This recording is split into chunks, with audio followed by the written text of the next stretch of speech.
a question that I get over and over again is, why am I still single? What is it that I'm doing wrong? I get that question often in different forms, but it still adds up to the same thing.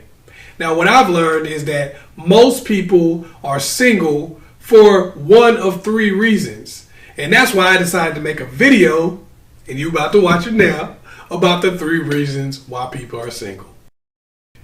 The first reason why people stay single is because they are not the best version of themselves. Okay, it's human nature to want to be with somebody who reflects the best version of you.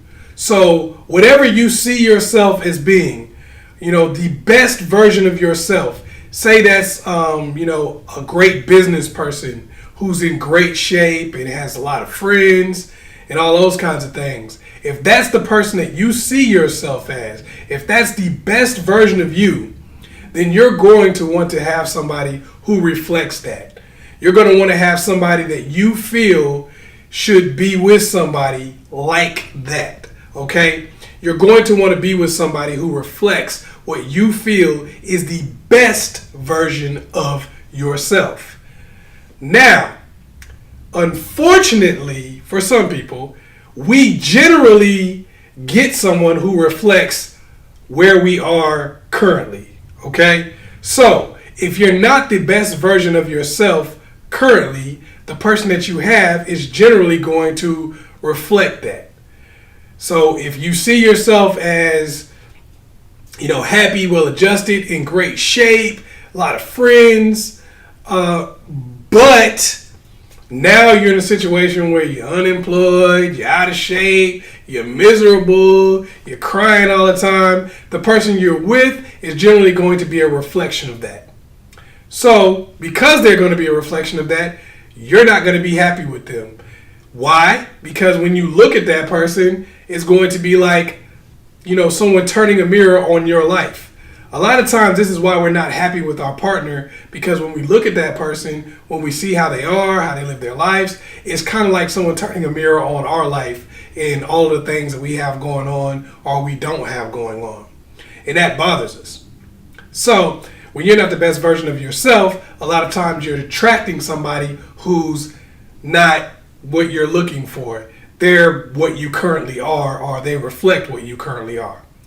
Also, you have to understand that sometimes when you're not the best version of yourself and you have somehow attracted somebody who is the best version of themselves, or is somebody that you would like to be with if you were the best version of yourself, they're unhappy with you and they don't treat you so well, or they end up leaving you for some reason. Or they end up leaving you basically because they don't like what they see, because they want to get the person that is for the best version of them. They want to get the person that they feel like they earned by being the best version of themselves. They want to get the person that reflects them. Because you got to remember, if they're being the best version of themselves, but they're with you, it's like looking at a mirror and getting a false image. It's kind of like looking at a cracked mirror. They're like, okay, wait a minute. I'm the best version of myself, but I'm still with you. You're not the best version of yourself. This usually happens when one person improves and the other person stays the same.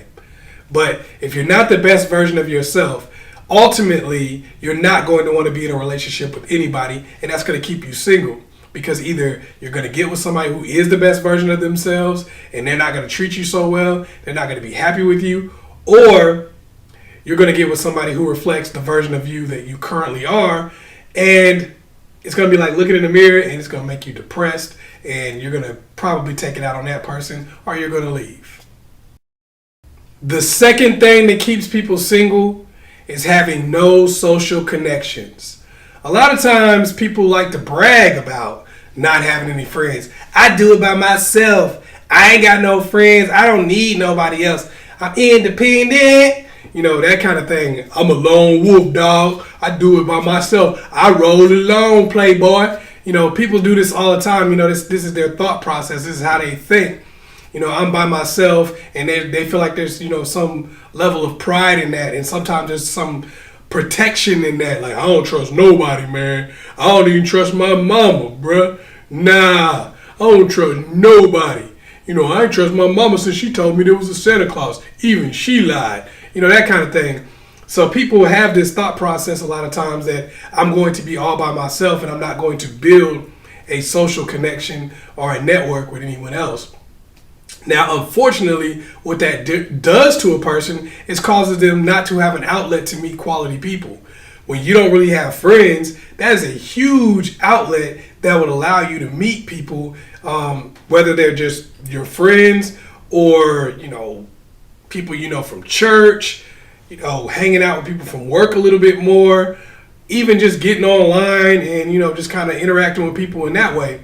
If you don't have any of those social connections, what generally happens is you become isolated and you don't have anyone to bring new people into your life and bring you in contact with new people. This causes you to just remain single because you're constantly trying to figure out how to search for new people. And, of course, the older you get, the harder that becomes because you're not in high school anymore. So it's not like you're coming in contact with, hundreds of people every single day, depending on the size of your high school. You come in contact with hundreds of people every single day. You go to a football game, you come in contact with thousands of people just based on the fact that you go to a school. Now, because you've gotten older, it's not like that. It's not like it was in college where you come in contact with thousands of people every day. Now you're in a situation where because you don't really connect with people, because you don't really have much of a network, you're just seeing people, from work here and there. You're not really talking to them, don't really have close friends, don't really go to a church or social groups, things of that nature. And for that reason, no one's bringing new people to you. You'd be surprised how many times people get married to their friend's cousin or their friend's husband's golf buddy or something like that. People often get relationships started with people because other friends introduced them, or it's a person that they met at a social gathering that was held by some people that they already knew. You're like, hey, come to my party. I'm having a get together, or come to my daughter's birthday, or whatever the case may be. When you have these friends, you have these connections, you're constantly coming in contact with people who often are in the same social circles, also have something in common with you, and are more likely to be people that you want to be in a relationship with because of the fact that you kind of operate at the same level. When you don't have that, you're kind of reduced to, okay, let me go to the bar tonight and see if I meet somebody. Let me go to the club tonight and see if I can twerk on somebody and possibly, generate a relationship from that. And then you're wondering why you end up with the friends with benefits, or psychos or whatever the case may be. It's because you haven't really built a network to allow you to really vet some people so you can kind of see what type of people you're dealing with and people bringing good people and quality people into your life. Having no social connections really makes it very difficult to find somebody, and that generally keeps you single. The third reason that people stay single is jumping ship. This is really popular amongst people. People do it all the time because it seems easier than trying to work things out. It seems easier than putting your heart at risk, taking some of the risks that go along with trying to create a relationship and hold on to one.